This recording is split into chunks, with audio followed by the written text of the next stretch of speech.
Buenas tardes amigos, ¿qué tal? ¿Cómo están esta semana? Mi nombre es Javier Salazar y le traigo la cápsula número 2, el cual quiero compartir con ustedes a través del canal Investigando la Historia. Esta semana quiero hablar un poco acerca de un tema que me ha llamado mucho la atención porque he tenido otras conferencias los días anteriores y es referente a Jesús. Si realmente Jesús era discípulo de Juan. Es una gran pregunta que hay que formularse. Ahora, ¿Jesús era realmente discípulo de Juan? ¿O cuando Jesús fue a que Juan a bautizarse, realmente fue con la intención de bautizarse simplemente? Bueno, una de las cosas que me llama la atención cuando hago un análisis entre Mateo, Lucas y Marcos, que son los textos que se conocen como los textos sinópticos, además de Juan, que también tiene alguna información muy importante, tiene que ver con la idea de cómo Marcos, siendo en este caso la pericopa de Jesús y el bautismo, desarrolla la temática de Jesús a la hora de bautizarse, ya que Marcos tiene la prioridad en este texto, en este complejo también llamado pericopa. Una de las cosas que Marcos relata en Marcos capítulo 1, versículo 9 y 11, es que Jesús va hacia él y Marcos en ningún momento hace ningún tipo de observación en relación a si Jesús realmente es digno de ser bautizado o no es digno de ser bautizado. Pero fíjense que hay un detalle también importante, que lo vemos también en el libro de los Hechos de los Apóstoles, que es la única mención que hace Pablo acerca de unos dichos de Jesús, que aparece en Hechos capítulo 20, versículo 35, donde Pablo dice: bienaventurado es mejor dar que recibir.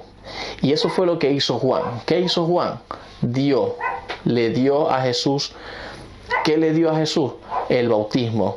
Y el dar, desde el punto de vista de las Escrituras, tiene que ver con aquella persona mayor.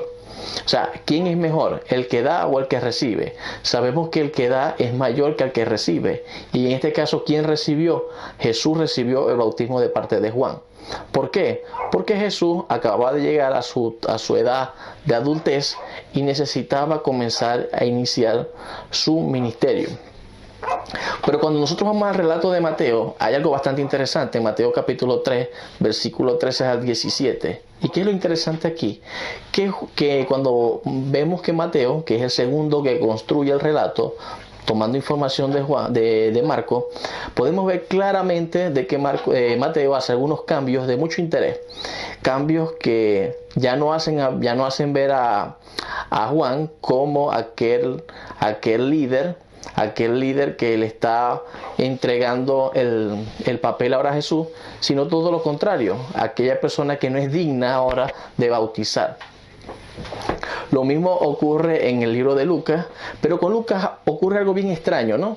Y es que cuando Jesús se va a bautizar en el texto de Lucas capítulo 3, versículo 21-22, ocurre que cuando usted va al versículo 20, se ve claramente de que ya Juan está preso dentro de lo que es el texto que Lucas está haciendo mención. Ya Juan en el 3:20 dice que Juan está preso y que Jesús luego es bautizado. ¿Qué ocurre aquí? ¿Qué es lo que ha hecho aquí el autor? Bueno, el autor simplemente lo que está haciendo es no comprometer a Juan ni a Jesús en relación al bautismo. El autor no quiere que Juan el Bautista se sienta vinculado al bautismo de Jesús. Por eso hace ver claramente de que Jesús pareciese que no fuese bautizado por Juan en el relato de Lucas. Ahora, ¿por qué? Porque si Juan bautizaba a Jesús, entonces Juan sería mayor a Jesús. Pero hay algo también interesante que hay que resaltar. Cuando nosotros seguimos estudiando el relato, una vez que Jesús es bautizado, luego es tentado o es probado, luego sucede algo. Ya Jesús sabe que Juan está en la cárcel. Al Jesús saber que Juan ya está en la cárcel, siendo su discípulo principal, siendo su gran discípulo, decide iniciar la tarea que Juan no había podido terminar por las razones que sabemos, y era que Juan estaba en la cárcel. Ahora, ¿cuáles eran esas tareas? Hablar acerca del reino. Recordemos que el primero que hace mención al reino es Juan, cuando le dice a los fariseos: generación de víboras, y los condena, y habla acerca de que el reino de los cielos se ha acercado, o también como existen otras versiones que dice ha llegado. Hay algo aquí que es bastante importante de resaltar. Viendo Jesús que ya Juan está en la cárcel, decide iniciar él ahora la nueva tarea, darle continuidad al mensaje de Juan. Y por tanto, él comienza a buscar todos aquellos discípulos a los cuales Juan tenía dentro de su gran ministerio. Porque debemos recordar que Juan era considerado el Elías del Nuevo Testamento, ese gran profeta. Ahora, ¿quiénes eran esos discípulos? Eran Pedro, Juan, Santiago, Andrés. ¿Y dónde podemos ver nosotros claramente de que esos discípulos que Jesús los llama y les dice síganme, son discípulos de Juan? Bueno, ese texto lo podemos ver claramente en el capítulo de Juan, capítulo 1, versículo 35 al 42. Fíjense que los discípulos de Juan se han ido, están ahora en Galilea, se han dado cuenta de que su gran maestro está en la cárcel, deciden regresar a hacer sus trabajos que ellos comúnmente sabían hacer, como pescar. Y Jesús, ¿qué es lo que va a hacer Jesús como digamos que como el gran discípulo de Juan? Ir a buscar a esos discípulos de Juan que se habían regresado a sus casas.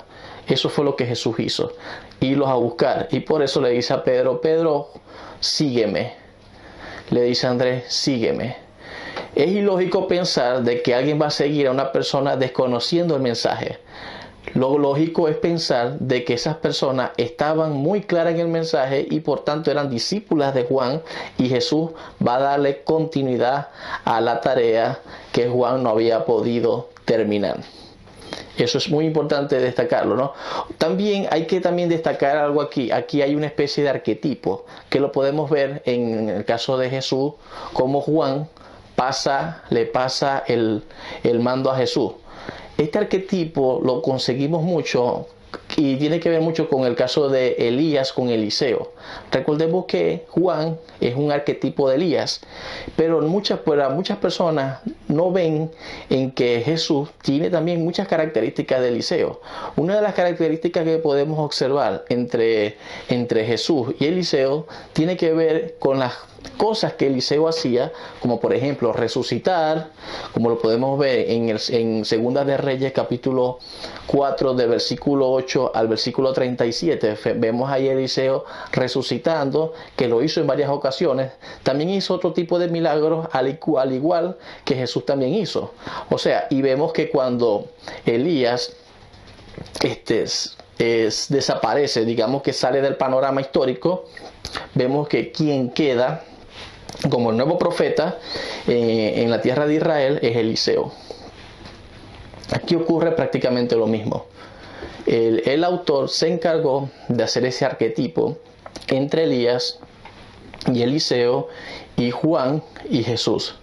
Así que si nosotros analizamos de manera general, con mucho detalle, la perícopa que tiene que ver con el bautismo de Jesús, el llamado de los discípulos, se ve claramente de que Jesús es el Eliseo del Antiguo Testamento en ese sentido, en el sentido de que es Elías quien le dice a Eliseo, ahora inicia tú lo que yo no voy a poder continuar, y es Juan quien prácticamente le dice a Jesús, eres tú aquella persona que va a iniciar lo que yo no puedo iniciar porque estoy en la cárcel. Por eso es que Juan le dice a los discípulos de él, vayan y pregúntenle si él va a continuar la obra, si él es el Cristo. ¿Y quién es el Cristo? Aquel que tiene que darle la continuidad a la obra del llamado reino de los cielos. Así que bueno, dejo esta cápsula aquí para que ustedes la reflexionen, la estudien, la profundicen y la analicen. Así que me despido, nos vemos en una próxima cápsula. Chao.